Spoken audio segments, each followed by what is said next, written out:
এই ভিডিওতে আমি ম্যালেরিয়া রোগটা নিয়ে বলবো। ম্যালেরিয়া কথাটা এসেছিল ম্যালাস মানে হচ্ছে যে ব্যাড এরিয়া, কথাটা মানে এয়ার, সেইখান থেকে।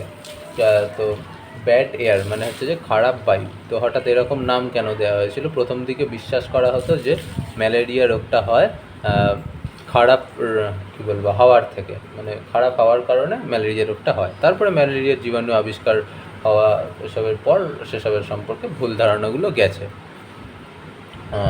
এবার এই ম্যালেরিয়া রোগের লক্ষণগুলো এখানে লিখেছি, তারপরে কার কার জন্য রোগটা হতে পারে এসব। তো আগে আমাদের জীবনচক্রটা জেনে নিতে হবে। ম্যালেরিয়া রোগের জীবাণুর নাম কি কি হতে পারে? মানে চারখানা জীবাণু এই রোগটা সৃষ্টি করতে পারে। এমনিতে যে জেনাসটা কোনো একটা জীবের বিজ্ঞানসম্মত নামের গণ থাকে আর প্রজাতি থাকে। গণের ইংরেজি হচ্ছে জেনাস। তো সেই জেনাস প্রত্যেকটার ক্ষেত্রে একই, প্লাসমোডিয়াম। ঠিক আছে, তাহলে ম্যালেরিয়া রোগের জীবাণু যেটা সৃষ্টি করে সেটা একটা আদ্য প্রাণী বা প্রোটোজোয়া, তার নাম হচ্ছে যে প্লাসমোডিয়াম। তো এই প্লাসমোডিয়ামের প্রজাতি অনেক রকম হতে পারে। তাহলে প্লাসমোডিয়াম প্রজাতির ভিতরে প্লাসমোডিয়াম গণের ভিতরে প্রজাতি ফ্যালসিপেরাম হতে পারে, তখন বলা হবে প্লাসমোডিয়াম ফ্যালসিপেরাম। বিজ্ঞানসম্মত নামটা শর্টে লিখেছি PF। তারপরে প্লাসমোডিয়াম ভাইভ্যাক্স হতে পারে, প্লাসমোডিয়াম ম্যালেরি হতে পারে, প্লাসমোডিয়াম ওভাল হতে পারে। তাহলে এই এতগুলো রকম প্লাসমোডিয়াম আদ্য প্রাণীর জন্য এই ম্যালেরিয়া রোগটা ঘটে থাকে। এবার হচ্ছে যে ম্যালেরিয়া রোগের যে জীবাণু, তার জীবনচক্র। এমনিতে এই জিনিসটুকু সবার জানা আছে যে এমনিতে যে জীবাণুটা প্লাসমোডিয়াম ভাইভ্যাক্স, সে মশার দেহ থেকে মানুষের দেহে আসে। আচ্ছা, এবার মশার দেহে কোন পার্ট কমপ্লিট করে? ওই যে জীবাণু তার দেহের যে যৌন জনন প্রক্রিয়া সেগুলো সম্পন্ন করে মশার দেহে, আর আমাদের দেহে ওরা সম্পন্ন করে অযৌন জনন চক্রটা।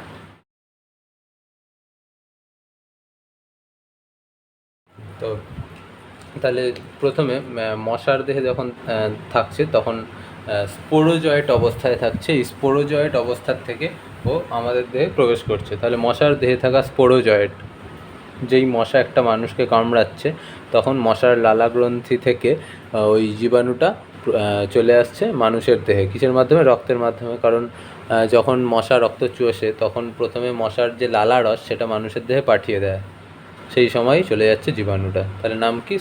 স্পোরোজয়েট সেই অবস্থাটার। তাহলে প্লাসমোডিয়াম ভাইভ্যাক্স বা প্লাসমোডিয়াম ফ্যালসিপেরাম এগুলো জীবাণুটার নাম। তার এক এক সময় এক এক রকম স্টেজ বা নাম রয়েছে, কারণ কী বলবো যে এক এক সময় তার বৈশিষ্ট্য এক এক রকম, তার খাবার এক এক রকম, সে এক এক রকম কোষে থাকছে, যার জন্য আলাদা আলাদা নাম হয়েছে। তো তাহলে এই স্পোরোজয়েট অবস্থাতে যখন ছিল তখনও মশা থেকে মানুষের দেহে গেল, কারণ মশার লালা গ্রন্থি থেকে লালা রস মানুষের দেহে দিয়েছিল যাতে ব্লাড না ক্লট করে যায়, মানে রক্ত যাতে জমাট না বেঁধে যায় মশা যখন রক্ত টানবে তখন, যার জন্য মশার লালা রসকে প্রবেশ করা। সেই সময় স্পোরোজয়েট দশায় প্লাসমোডিয়ামগুলো প্রবেশ করলো আমাদের দেহে। এবার তারপরে স্পোরোজয়েট দশা এসে আমাদের দেহে প্রথমে থাকবে রক্তে, তারপর রক্তের মাধ্যমে চলে যাবে যকৃতে গিয়ে ওরা বংশবৃদ্ধি করবে। সেখানে গিয়ে কি করবে? স্পোরোজয়েট দশা থেকে ওদের কি হয়, একটা প্রক্রিয়া হয় সাইজোগনি, যেটা ক্লাস 10-এ পড়া হয়েছিল তোদের। তো সেই সাইজোগনি পদ্ধতির মাধ্যমে স্পোরোজয়েট থেকে তৈরি হবে মেরোজয়েট। যেই মেরোজয়েটগুলো বা মানে স্পোরোজয়েটরা মেনলি যকৃতের কোষ থেকে, মানে যকৃতের যে প্যারেনকাইমা কোষ সেখান থেকে খাদ্য সংগ্রহ করে, মানে ওদের যে লাগে পুষ্টি সংগ্রহ করে। ঠিক আছে, তারপর মেরোজয়েট হয়ে যাওয়ার পর এই মেরোজয়েটগুলো আবার যকৃতের অন্য কোষকেও আক্রমণ করতে পারে। আবার ওই মেরোজয়েট যকৃতের কোষকে আর আক্রমণ না করে এবার চলে যেতে পারে রক্তে আবার, এবং গিয়ে রক্তের লোহিত রক্তকণিকার ভিতরে ঢুকতে পারে। তাহলে এই যে এতক্ষণ অবধি যে দশাটা চললো সেটা লোহিত রক্তকণিকায় ঢোকার আগে অবধি, যেটুকুনি নীলকালি দিয়ে লিখেছি। তাহলে এই যে চক্রটুকু, এইটুকুকে বলা হয় প্রি এরিথ্রোসাইটিক স্টেজ। এরিথ্রোসাইট মানে আরবিসি বা লোহিত রক্তকণিকা, তার আগের অবস্থায় ছিল বা আগের দশাগুলো, তাই জন্য নাম প্রি এরিথ্রোসাইটিক স্টেজ। তাহলে প্রি এরিথ্রোসাইটিক স্টেজ কোথায় ঘটে? যকৃতে ঘটে। সেখানে কি হয়? স্পোরোজয়েট থেকে মেরোজয়েট তৈরি হয় সাইজন্ট হওয়ার মাধ্যমে। তো যাই হোক, এই প্রক্রিয়াকে সাইজোগনি বলে। এরপর আরবিসিতে এসে মেরোজয়েটটা এবার লোহিত রক্তকণিকার ভিতরে ঢুকে হিমোগ্লোবিনের মধ্যে পার্টের কিছু অংশকেও খেতে থাকবে, মানে ওর যা লাগে আর কি, মানে কী বলবো, ওর জীবন ধারণের জন্য যে অংশগুলো লাগবে সেটা ও হিম পার্টটার থেকে এবং লোহিত রক্তকণিকার ভিতর থেকে সংগ্রহ করে ওর নাম তখন হয়ে গেল ট্রোফোজয়েট। এবং অবশ্যই কিছু স্ট্রাকচারাল চেঞ্জ ঘটলো, মানে পার্থক্য ঘটলো। এবার এই ট্রোফোজয়েট বলে যে দশাটা, সেটাও আবার সাইজন্ট হবে, এবং সাইজন্ট হওয়ার পর মেরোজয়েটে পরিণত হবে। তাহলে ট্রোফোজয়েটের বংশবৃদ্ধি হয়ে সাইজন্ট তৈরি হয়। মানে কি হয়, ট্রোফোজয়েট যদি একটা কোষ হয়, সেই কোষের নিউক্লিয়াসটা বারবার বিভাজিত হয়। তাহলে নিউক্লিয়াসের প্রায় অনেকগুলো টুকরো হবে। তারপর সেই নিউক্লিয়াসের প্রত্যেকটা অংশকে ঘিরে কিছু পরিমাণ সাইটোপ্লাজম নিয়ে তৈরি হবে আলাদা আলাদা কোষ। তাহলে এরকম করে এক একটা ট্রোফোজয়েট থেকেই প্রায় 12-14টা মেরোজয়েট তৈরি হয়ে যেতে পারে, বা আরও বেশি, ঠিক আছে, এরকম। তো এইভাবে ট্রোফোজয়েট থেকে মেরোজয়েট তৈরি হয় কোথায়, লোহিত রক্তকণিকার ভিতরে। আচ্ছা, এই সময়ে কতগুলো জিনিস রয়েছে যেগুলো জানতে হবে। সিগনেট রিং কী, তারপরে হিমোজয়েন গ্র্যানিউল কী, এগুলো জানতে হবে। আমি একেবারে শেষে বলছি সেগুলো। তো এরপর এই যে মেরোজয়েট দশাটা ছিল, সেটা আবার অন্য কোনো লোহিত রক্তকণিকার ভিতরে ঢুকতে পারে, ঢুকে ট্রোফোজয়েট হয়ে যেতে পারে, এবং ট্রোফোজয়েট থেকে আস্তে আস্তে সাইজন্ট, এবং তারপর আবার মেরোজয়েট হতে পারে। তো যদি অপরিণত অবস্থায় থাকে তখনই ওই আবার ট্রোফোজয়েটে পরিণত হবে। আর যদি পরিণত মেরোজয়েট হয়ে যায়, তাহলে তারা তৈরি করবে গ্যামেটোসাইট। এবার গ্যামেটোসাইট নাম শুনে পাচ্ছে, গ্যামেট দুটো ধরনের। তো এই যে গ্যামেটোসাইটরা, এরা যৌন জননের জন্য দায়ী। তো গ্যামেটোসাইট দু ধরনের হতে পারে, একটা মাইক্রো গ্যামেটোসাইট আর একটা ম্যাক্রো গ্যামেটোসাইট। আচ্ছা, এবার এখানটা একটা জিনিস বলার রয়েছে, ওই সিগনেট রিং কি, হিমোজয়েন গ্র্যানিউল কি, ওগুলো পরে বললাম। কিন্তু যখন এই আরবিসির ভিতরে ট্রোফোজয়েট থেকে মেরোজয়েট তৈরি হচ্ছে, এই ঘটনাটা ঘটতে প্রায় 48 ঘন্টার সময় লাগে। এবং প্রত্যেক 48 ঘন্টা অন্তর অন্তর যেহেতু প্রচুর পরিমাণে মেরোজয়েট বেড়ে যাচ্ছে, যার ফলে তারা কিছু টক্সিন, মানে এমনি মানে মেরোজয়েট বাড়ছে, যার ফলে দেহে থাকা, মানে দেহে অ্যান্টিজেন বাড়ছে, বা বলা যেতে পারে টক্সিন বাড়ছে।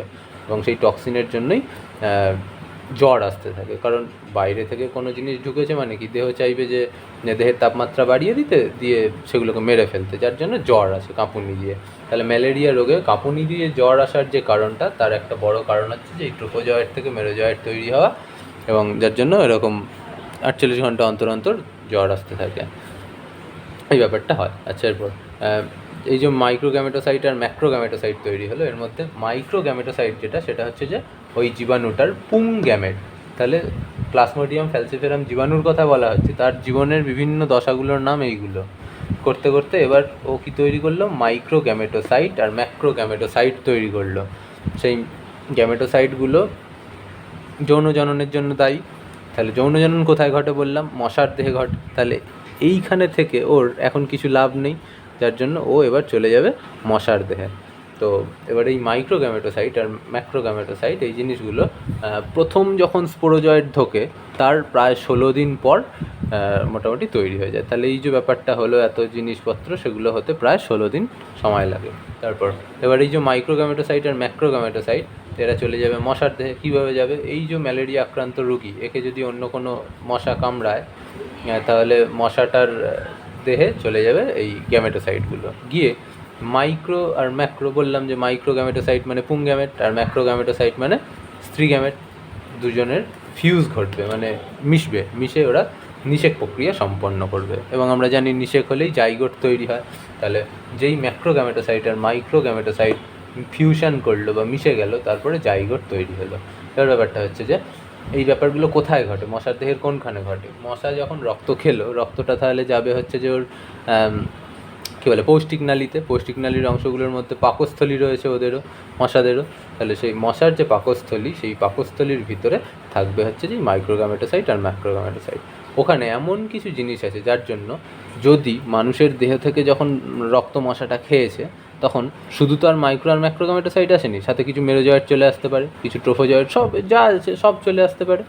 কিন্তু সেগুলো সব মারা যাবে, বেঁচে থাকবে শুধুমাত্র মাইক্রোগ্যামেটোসাইট এবং ম্যাক্রোগ্যামেটোসাইট, এবং তারা জাইগোট তৈরি করবে। এরপর এই যে জাইগোট, সেটা তৈরি হওয়ার মোটামুটি আরও কিছু ঘন্টা পরেই তৈরি হবে উকাইনেট, যেটা একটু লম্বাটে ধরনের দেখতে। তারপর উকাইনেট থেকেই তৈরি হবে উসিস্ট। এই উসিস্ট এবার মানে আরেকটু বড় হলো এরকম ব্যাপার, হ্যাঁ। এবং উকাইনের থেকে উসিষ্ট হওয়ার সময় নিউক্লিয়াসের বিভাজন হলো, যার ফলে কী বলবো, বহু নিউক্লিয়াসযুক্ত কোষ মতো তৈরি হলো। তারপরেই সেটা ভেঙে গিয়ে তৈরি হবে স্পোরোব্লাস্ট।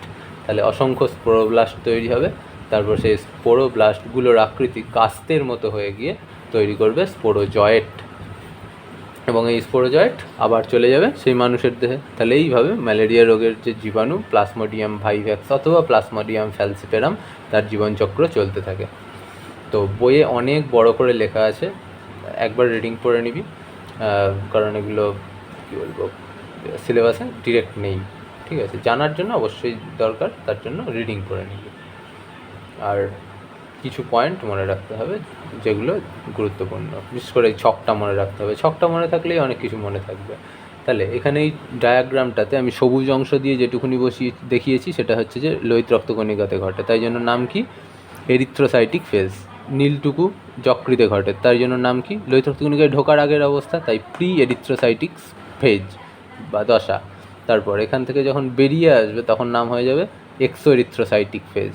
তাহলে যেই আরবিসির থেকে, এই যে মেরোজয়েট, এটা তো আরবিসির ভিতরে ছিল, তাকে মাইক্রো গ্যামেটোসাইট তৈরি করতে গেলে আগে আরবিসির থেকে বেরোতে হবে। তাহলে এই যে সবুজ রং, এটা মানুষের দেহে এরকম বুঝিয়েছি যে আরবিসির থেকে বেরোবে, বেরিয়ে তৈরি করবে মাইক্রো আর ম্যাক্রো গ্যামেটোসাইট, যেগুলো মানুষের দেহ থেকে চলে আসবে মশার দেহে। এই ব্যাপারগুলো ঘটবে। তাহলে মশার দেহে কী চক্র কমপ্লিট করে, যৌন জনন চক্র। আমাদের দেহে কী কমপ্লিট করে, অযৌন জনন চক্র। কোন রকমের অযৌন জনন, সাইজোগনি। তাহলে এখানে প্রক্রিয়াটার নাম সাইজোগনি, আর এটাকে বলা হয় স্পোরোগনি। এই যে স্পোরোব্লাস্ট হলো, তারপর স্পোরোজয়েট হলো, এখানে দশাগুলো, মানে এই যে প্রক্রিয়াটাকে বলা হয় স্পোরোগনি। এবার এই যে বলছিলাম যে ট্রোফোজয়েট থেকে যেই সাইজন্ট হলো, সেই সময় মানে ট্রোফোজয়েট যখন রয়েছে তখন যদি এটা হয়ে থাকে একটা লোহিত রক্তকণিকা, তার ভিতরে থাকবে হচ্ছে যে এই প্লাজমোডিয়াম ভাইভ্যাক্স, এবং এর মানে লোহিত রক্তকণিকার সাইটোপ্লাজম বরাবর এই ট্রোফোজয়েট বৃদ্ধি পেতে থাকে।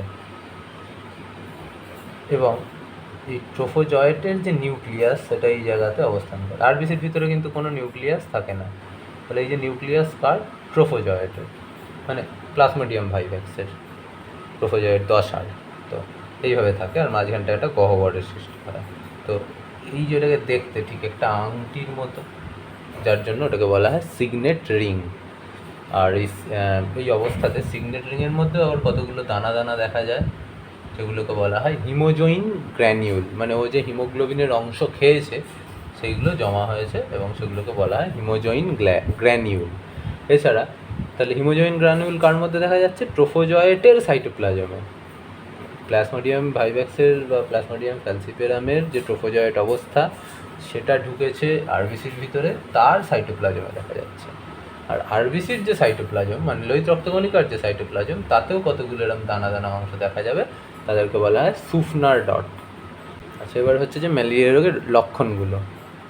ম্যালেরিয়া রোগের লক্ষণের মধ্যে প্রথমে জানতে হবে ফেব্রাইল প্যারক্সিজম।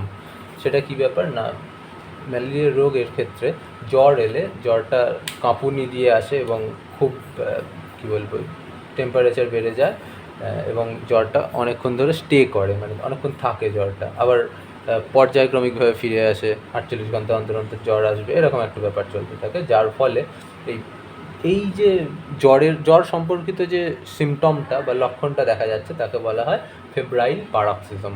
তো কী কী অবস্থা রয়েছে এই জ্বরের 3টে ধাপ রয়েছে, কোল্ড, হট আর সোয়েটিং। মানে ঠান্ডা দশা, হট গরম দশা, তারপরে ঘর্ম দশা, মানে ঘাম নিঃসরণ। তো যখন ঠান্ডা দশা চলবে তখন ওই যে রোগী, তার প্রচণ্ড পরিমাণ কী বলবো ঠান্ডা লাগবে, কাঁপুনি দেবে, ঠান্ডার জন্য কাঁপুনি দেবে, এসবগুলো হবে। তো এটা বেশ অনেকক্ষণ ধরে চলতে থাকে। তারপরে হট, তখন হচ্ছে যে লোকটার প্রচুর পরিমাণ জ্বর এসে গা গরম হয়ে যাবে, এবং আরও সাথে সাথে মাথার যন্ত্রণা ইত্যাদি ইত্যাদি দেখা দেবে, এবং সেটাও কিন্তু বেশ 8-10 ঘন্টা ধরে চলবে। তারপরে চলবে সোয়েটিং, মানে হচ্ছে যে ঘর্মদশা, এটা 2-1 ঘন্টা ধরে চলবে, তখন ঘাম দিয়ে জ্বরটা ছেড়ে যাবে। এইভাবে জ্বরের ধাপ রয়েছে। তো এই জ্বর সম্পর্কিত যে লক্ষণটা দেখা যায় তাকে বলা হয় ফেব্রাইল প্যারক্সিজম ম্যালেরিয়া রোগের ক্ষেত্রে। এবার অ্যানিমিয়া মানেই হচ্ছে যে রক্তে অক্সিজেনের অভাব। তো অ্যানিমিয়া অনেক ধরনের হতে পারে, ক্লাস 11-এ পড়েছিস। তো তার মধ্যে এই ম্যালেরিয়ার ক্ষেত্রে যে অ্যানিমিয়া দেখা যায় সেটা মূলত যেহেতু লোহিত রক্তকণিকার ভিতরে হিমোগ্লোবিনকে খেয়ে নিচ্ছে কে, ওই প্লাজমোডিয়াম ভাইভ্যাক্স, যার ফলে হিমোগ্লোবিন কম, তার মানে অক্সিজেন সরবরাহ কম হচ্ছে কোষে কোষে, যার ফলে অ্যানিমিয়া দেখা যাবে। এবং এই অ্যানিমিয়াকে বলা হবে হিমোলাইটিক অ্যানিমিয়া, কারণ লোহিত রক্তকণিকা ধ্বংস হয়ে যাচ্ছে অথবা লোহিত রক্তকণিকার ক্ষয়ক্ষতি হচ্ছে, যার জন্য নাম হবে হিমোলাইটিক অ্যানিমিয়া। তাহলে হিমোগ্লোবিনের কারণে ব্র্যাকেটে লিখেছি এইচবি। এরপর স্প্লিনোমেগালি দেখা যাবে। স্প্লিনোমেগালি মানে হচ্ছে স্প্লিন বলে একটা অঙ্গ রয়েছে, মানে কী বলবো, প্লীহা, সেই প্লীহার বড় হয়ে যায়। হ্যাঁ, মানে তো প্লীহা বলে যে গ্রন্থিটা আছে সেটা বড় হয়ে যায়, যার ফলে সেই রোগটাকে বলা হয় স্প্লিনোমেগালি। এবং বিভিন্ন সমস্যাও দেখা যাবে যার ফলে, স্প্লিনোমেগালি হওয়ার ফলে। আচ্ছা, এবার কোনো ম্যালেরিয়া রোগের ক্ষেত্রে দেখা যায় যে রোগটায় জন্ডিস হতে পারে। হ্যাঁ, তো সাধারণত প্লাজমোডিয়াম ফ্যালসিপিয়ারামের জন্য যে উপসর্গগুলো দেখা যায় সেগুলো একরকম, আর প্লাজমোডিয়াম ভাইভ্যাক্স আর ম্যালেরিয়া রোভালির জন্য যে সংক্রমণগুলো দেখা যায় তাদের ক্ষেত্রে মোটামুটি লক্ষণগুলো একরকম হয়। তাহলে ফ্যালসিপিয়ারামের লক্ষণগুলো একটু আলাদা রকম এবং বাকি এদের তিনজনের একই রকম এরকম। তো আমাদের দেশে যে ম্যালেরিয়াগুলো দেখা যায় তার মধ্যে 70% হচ্ছে যে প্লাজমোডিয়াম ভাইভ্যাক্স ঘটিত ম্যালেরিয়া, 25% হচ্ছে যে প্লাজমোডিয়াম ফ্যালসিপিয়ারাম ঘটিত, আর একদমই 2-1% করে রয়েছে এইগুলো প্লাজমোডিয়াম ম্যালেরিয়ার জন্য ম্যালেরিয়া আর প্লাজমোডিয়াম ওভালের জন্য ম্যালেরিয়া। আচ্ছা, এবার হচ্ছে যে ম্যালেরিয়া সংক্রমণ কীভাবে হতে পারে। প্রথম হচ্ছে যে ভেক্টরের জন্য হতে পারে। ভেক্টর বলতে হচ্ছে যে ম্যালেরিয়া রোগের ভেক্টরকে মশা। তাহলে যখন একটা মানুষকে মশা কামড়াচ্ছে, মানে ম্যালেরিয়ার রোগীকে মশা কামড়াচ্ছে, মশার দেহে রোগের জীবাণু রয়েছে এবং সেই মশা গিয়ে সুস্থ মানুষকে কামড়াচ্ছে, তাহলে এই যে একটা রোগী থেকে এই যে সুস্থ মানুষ, তার রোগ সংক্রমণ ঘটে গেল কার মাধ্যমে? মশার মাধ্যমে। তাহলে এই সময় রোগটাকে বলা হবে ভেক্টর ট্রান্সমিশন বা ভেক্টরের মাধ্যমে বা বাহকের মাধ্যমে সংক্রমণ। এরপর হচ্ছে যে প্রত্যক্ষভাবে সংক্রমণ, সেটা কীভাবে হতে পারে না, ধরা যাক ম্যালেরিয়া রোগীর রক্ত যদি ডিরেক্ট কোনো সুস্থ ব্যক্তির রক্তের সংস্পর্শে আসে তাহলে সেইভাবে ছড়ানোটাকে বলা হবে ডিরেক্ট ট্রান্সমিশন অথবা প্রত্যক্ষভাবে সংক্রমণ। তো সেটা হতে পারে ব্লাড ডোনেশন ক্যাম্পে বা অন্য কোনোভাবে। তারপর হচ্ছে জন্মগত ক্ষেত্রে, যদি ম্যালেরিয়া রোগের এই যে জীবাণু মানে প্লাজমোডিয়াম ভাইভ্যাক্স, এটা একজন ম্যালেরিয়া হয়েছে এমন মায়ের থেকে বাচ্চার দেহে প্রবেশ করে, সেটাকে বলা হবে জন্মগত সংক্রমণ। এবার এটা এত সহজ নয়, এমনিতে ভাইরাস ব্যাকটেরিয়ারা অত সহজেও প্লাসেন্টাকে ক্রস করে চলে যেতে পারে না। হ্যাঁ, পেটের ভিতরে যে জায়গাটায় বাচ্চা থাকে তার বাইরে দিয়ে একটা লেয়ার থাকে। হ্যাঁ, লেয়ারটার নাম হচ্ছে প্লাসেন্টা বা অমোরা। তো ওই প্লাসেন্টাকে ক্রস করা অত সোজা ব্যাপার নয়। রক্তের মাধ্যমে হতে পারে, কিন্তু তাও প্লাসেন্টা ক্রস করা সহজ নয়। যদি প্লাসেন্টাতে কোনো গণ্ডগোল থাকে, হ্যাঁ, প্লাসেন্টার লেয়ারগুলোতে যদি কোনো গণ্ডগোল থাকে, তাহলে প্রোটোজোয়া মায়ের দেহ থেকে, মানে ম্যালেরিয়া আক্রান্ত মায়ের দেহ থেকে বাচ্চার দেহে প্রবেশ করতে পারে এবং সেক্ষেত্রে বাচ্চার ম্যালেরিয়া হতে পারে। কিন্তু এই কেস হওয়ার সম্ভাবনা খুবই কম, কারণ যদি ভ্রূণের অমরাতে ত্রুটি থাকে তাহলেই শুধুমাত্র হতে পারে এরকম ব্যাপারটা। আচ্ছা, এরপর হচ্ছে যে এই যে 4 ধরনের ম্যালেরিয়ার কথা বলছিলাম, তার মধ্যে প্লাজমোডিয়াম ফ্যালসিপিয়ারামের জন্য যেটা হয় সেটাকে বলা হয় ম্যালিগন্যান্ট ম্যালেরিয়া। প্লাজমোডিয়াম ভাইভ্যাক্সের জন্য যেটা হয় সেটাকে বলা হবে বিনাইন টার্সিয়ান ম্যালেরিয়া। অ্যাকচুয়ালি আগে জানতে হবে যে টার্সিয়ান, তারপরে কোয়াটার্ন, এই জিনিসগুলো কী। আমরা পড়লাম যে এই যে যখন ট্রোফোজয়েড থেকে সাইজয়েন্ট, মেরোজয়েড এসব তৈরি হওয়ার ব্যাপারটা হলো, ওই যে ট্রোফোজয়েড থেকে মেরোজয়েড, আবার মেরোজয়েড গিয়ে আবার একটা আরবিসিকে অ্যাটাক করলো, ওই ব্যাপারটা হতে, বা মানে কী বলবো, আরবিসির ভাঙন ঘটে মেরোজয়েডদের বেরিয়ে আসতে 48 ঘন্টা করে টাইম লাগে বলছিলাম। এবার 48 ঘন্টা কাদের ক্ষেত্রে লাগে? প্লাজমোডিয়াম ফ্যালসিপিয়ারামের ক্ষেত্রে, তারপরে প্লাজমোডিয়াম ভাইভ্যাক্সের ক্ষেত্রে, প্লাজমোডিয়াম ওভালের ক্ষেত্রে। এদের ক্ষেত্রে কী হয় যে 48 ঘন্টা অন্তর অন্তর জ্বর আসে, কারণ ট্রোফোজয়েড থেকে মেরোজয়েড হয়ে বেরোতে টাইমটা লাগে হচ্ছে যে 48 ঘন্টা অন্তর অন্তর এই জিনিসটা হয়। মানে টাইমটা লাগে না, মানে এটা হতে 48 ঘন্টা পর পর ধাপে ধাপে হয়। তো তাহলে 48 ঘন্টা, তার মানে হচ্ছে যে মাঝখানে 2 দিন। তাহলে প্রথম যেদিন জ্বর এলো তারপর মাঝখানে 2 দিন বাদ দিয়ে আবার জ্বর আসছে, তাহলে কদিনের মাথায় জ্বর এলো? 3 দিনের মাথায়। আমরা জানি 1 সম্পর্কিত ব্যাপারকে বলা হয় প্রাইমারি, 2 সম্পর্কিত সেকেন্ডারি, 3 সম্পর্কিত মানে ত্রিমাত্রিক গঠন যখন প্রোটিনের পড়লি তখন পড়েছিলিস টার্সিয়ারি। তাহলে 3 মানে টার্সিয়ারি। তাহলে 3 দিনের মাথায় গিয়ে জ্বর আসছিল, তাই জন্য এই ধরনের ম্যালেরিয়াকে বলা হচ্ছে টার্সিয়ারি ম্যালেরিয়া, মানে অ্যাকচুয়ালি টার্সিয়ারি না, টার্সিয়ান ম্যালেরিয়া। তাহলে টার্সিয়ান ম্যালেরিয়া ঘটায় এইটা, এইটা আর এইটা, এরা 3জন টার্সিয়ান ম্যালেরিয়া ঘটায়। তার মানে একবার জ্বর আসার আবার 48 ঘন্টা পর আবার জ্বর আসে, এই ব্যাপার। কিন্তু প্লাজমোডিয়াম ম্যালেরি বলে যে জীবাণুটা রয়েছে সে কী করে, 72 ঘন্টা টাইম নেয় মাঝখানে। তাহলে এই যে মেরোজয়েট হয়ে জ্বর আসলো, কারণ আরবিসি অনেক নষ্ট হলো, আরবিসি হলো, টক্সিন বেরোলো, আবার যে জ্বর আসবে সেটা করতে 72 ঘন্টা টাইম লাগে। তাহলে মাঝখানে কদিন? 3 দিন। তাহলে প্রথম যেদিন জ্বর এলো তারপরে 1 দিন 2 দিন 3 দিন পার করে 4র্থ দিনের মাথায় আবার জ্বর এলো। তাহলে 4র্থ দিনের মাথায় আসছে বলে 4 সম্পর্কিত ব্যাপারকে বলা হয় কোয়াটার্নারি, তাই জন্য এটাকে বলা হবে কোয়াটার্ন ম্যালেরিয়া। তো তাহলে ম্যালেরিয়া 2 রকম, টার্সিয়ান আর কোয়াটার্ন। এবার টার্সিয়ানের ভাগ আছে। প্লাজমোডিয়াম ফ্যালসিপারামের জন্য যে টার্সিয়ান ম্যালেরিয়া হচ্ছে, মানে এটাকে শুধু ম্যালিগন্যান্ট ম্যালেরিয়া না বলে ম্যালিগন্যান্ট টার্সিয়ান ম্যালেরিয়াও বলা যায়। তো তার ক্ষেত্রে কী হচ্ছে, লোকটার যদি ওষুধ না খায় তাহলে মৃত্যু অবধারিত, কারণ রোগের সিমটম মারাত্মক থাকে। যে যে লক্ষণগুলো দেখা যায় রোগের সেগুলো ভয়ঙ্কর, এবং জ্বর টর খুব বেশি করে আসে, জ্বর সারতে বেশি সময় লাগে, এসব ব্যাপারগুলো দেখা যায়, যার ফলে রোগটা মারা যেতে পারে। তো আমরা এর আগের দিন টিউমার পড়েছি, টিউমারে দেখেছি যে ম্যালিগন্যান্ট বলা হচ্ছিলো যখন টিউমারটা ক্যান্সার হয়ে গিয়েছিল, তার মানে লোকটার বাঁচার চান্স কম। তাহলে ম্যালিগন্যান্ট মানেই ভয়ঙ্কর কিছু বা ক্ষতিকারক কিছু, বিনাইন মানে অতটাও ক্ষতিকারক নয়। তো তাহলে এই ক্ষেত্রে যেহেতু লোকটার মারা যাওয়ার সম্ভাবনা রয়েছে, তাই প্লাজমোডিয়াম ফ্যালসিপারামের জন্য যে ম্যালেরিয়া হয় তাকে বলা হবে ম্যালিগন্যান্ট ম্যালেরিয়া, এবং যেহেতু এটা 2 দিন পর 3 দিনের মাথায় হচ্ছে তাই জন্য ম্যালিগন্যান্ট টার্সিয়ান ম্যালেরিয়া।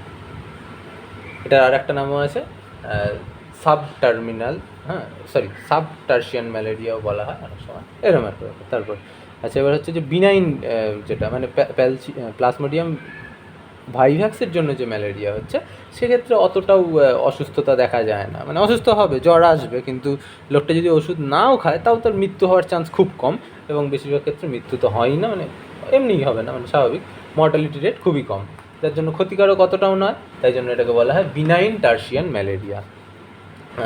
আর প্লাজমোডিয়াম ওভালের জন্য যেটা হচ্ছে সেটাও টার্সিয়ান ম্যালেরিয়া, এবং অবশ্যই বিনাইন টার্সিয়ান ম্যালেরিয়া। হ্যাঁ, এই ব্যাপার। এবার হচ্ছে ম্যালেরিয়া রোগের জীবাণুর আবিষ্কার, সেটা আবিষ্কার করেছিল রোনাল্ড রস, তখন ইংরেজ শাসন চলছে 1897 সালে। তখন এখনের যে পিজি হসপিটাল বা এসএসকেএম হসপিটাল, সেটার নাম ছিল প্রেসিডেন্সি হসপিটাল। সেখানে রোনাল্ড রস নামে যে ডাক্তার ছিল তিনি ম্যালেরিয়া রোগের জীবাণুটা আবিষ্কার করেছিলেন কয়েকজন ম্যালেরিয়া পেশেন্টের দেহ থেকে রক্ত নিয়ে, এবং সেই কাজের জন্য পরে 1902 সালে তিনি নোবেল প্রাইজও পেয়েছিলেন। তো তার আগে অবধি জানা ছিল যে ম্যালেরিয়া হয় খারাপ হাওয়ার জন্য বা বাজে বায়ুর জন্য। তারপর থেকে জানা গেল যে ম্যালেরিয়ার জীবাণু প্লাজমোডিয়াম ফ্যালসিপারাম বলে একটা প্রোটোজোয়া। যে ম্যালেরিয়ার প্রতিকার, ম্যালেরিয়ার ওষুধ আবিষ্কার করা হয়েছিল, সেটা হচ্ছে কুইনাইন, সিঙ্কোনা গাছের ছাল থেকে। এই কুইনাইনকে পরে অনেক ধরনের আপগ্রেডের মধ্যে দিয়ে পাঠানো হয়েছে, মানে কী বলবো, উন্নতি ঘটানো হয়েছে, দিয়ে ক্লোরোকুইন অথবা হাইড্রক্সিক্লোরোকুইন এসব বানানো হয়েছে। পরের দিকে আরও একটা জিনিস আবিষ্কার হয়েছিল, নাম হচ্ছে যে আর্টেমিসিনিন। হ্যাঁ, এটা এখনও আর্টেমিসিনের সাথে অন্য কিছু ওষুধ একসাথে করে এখন ব্যবহার করা হচ্ছে ম্যালেরিয়ার চিকিৎসা, এবং ম্যালেরিয়ার রোগ আফ্রিকা ছাড়া সারা পৃথিবীতে এখন আর অতটাও দেখা যায় না, খুবই কম এরকম। কিন্তু একটা সময় ম্যালেরিয়াতে অনেক লোক মারা যেত। এই ব্যাপার, প্রতিকারগুলো পড়তে হবে, যে ওষুধের মধ্যে এইগুলো আর্টেমিসিনিন এসব। আর এবার প্রতিকার ছাড়াও প্রিভেনশান নেওয়া যেতে পারে, মানে যেটাকে বলা হয় যে আগের থেকে যে প্রস্তুতিগুলো আর কি। হ্যাঁ, প্রিভেনশান কী কী নেওয়া যেতে পারে, যে যদি রোগ হওয়ার আগেই রোগটাকে আটকে দেওয়া হয় সেটা সব থেকে ভালো। তো যার জন্য মশার বংশবৃদ্ধি যদি আটকানো যায় তাহলে ম্যালেরিয়া রোগ কমবে, এটাও স্বাভাবিক। তো যার জন্য বর্ষাকালে ড্রেন ফ্রেনের ধারে স্প্রে করে দেওয়া, অথবা যেরকম বর্ষাকাল না, সারা বছরই যেরকম জায়গাতে জল জমে বা মানে এমনিও জল অনেক দিন রয়েছে, হ্যাঁ, এবং সেখানে মশা ডিম পাড়তে পারে, এরকম যে জায়গাগুলো আছে সেই জায়গাগুলোকে স্প্রে করতে হবে ভালো করে। সোজা কথায় মশার বংশবৃদ্ধিতে প্রভাব ফেলতে হবে, কারণ মশার বংশবৃদ্ধি যদি কম হয় তাহলে ম্যালেরিয়া কম দেখা যাবে। আচ্ছা, আরও হচ্ছে যে সমস্ত মাছ রয়েছে যারা মশার লার্ভাকে আর কি খেয়ে নেয়, যেমন তেচোকা মাছ খেয়ে নেয়, হ্যাঁ, তো এরকম মাছগুলোর চাষ করা যেতে পারে। এরম করে বিভিন্ন পদ্ধতি নিতে হবে যাতে মশার বংশবৃদ্ধি কমানো যায়, এইভাবে আটকানো বা প্রতিরোধ করা যেতে পারে। তাহলে প্রতিকার মানে হচ্ছে যে রোগ সারিয়ে তোলা, আর প্রতিরোধ করা মানে হচ্ছে যে রোগ হতেই না দেওয়া, রোগ হওয়ার আগেই ব্যবস্থা নেওয়া।